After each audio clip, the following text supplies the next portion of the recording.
માના ખોળામાં રમવા દરેક યાત્રિક આવે અને માના ખોળાની અંદર બેસતા એને એકદમ આરામનો અહેસાસ થાય છે.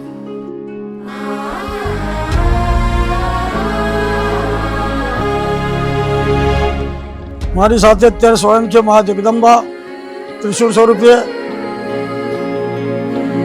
બારસને દિવસે જ્યારે અમારી ધજા ચડે છે, ધજા ચડતી વખતે લોકોની આસ્થાની શ્રદ્ધા વણાયેલી હોય છે.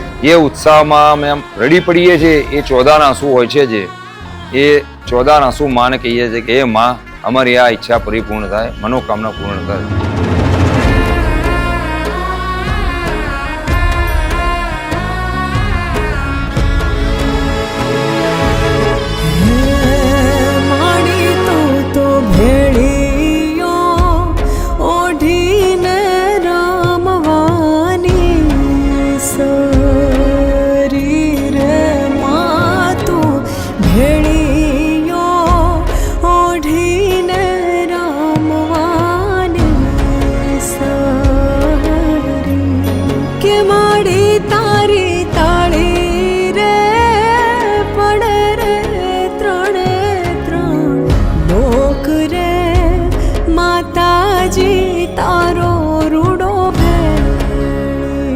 સમગ્ર યાત્રા દરમિયાન યાત્રાધામ વિકાસ બોર્ડ દ્વારા સુવિધા ઉપલબ્ધ કરવામાં આવે છે.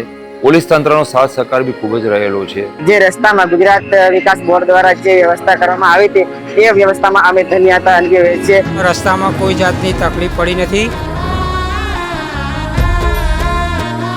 કેમ્પ ને બધું ચોખ્ખાઈ વાળું આ બધી સગવડો સારી હતી. ખરેખર ધન્યવાદ આપીએ છીએ.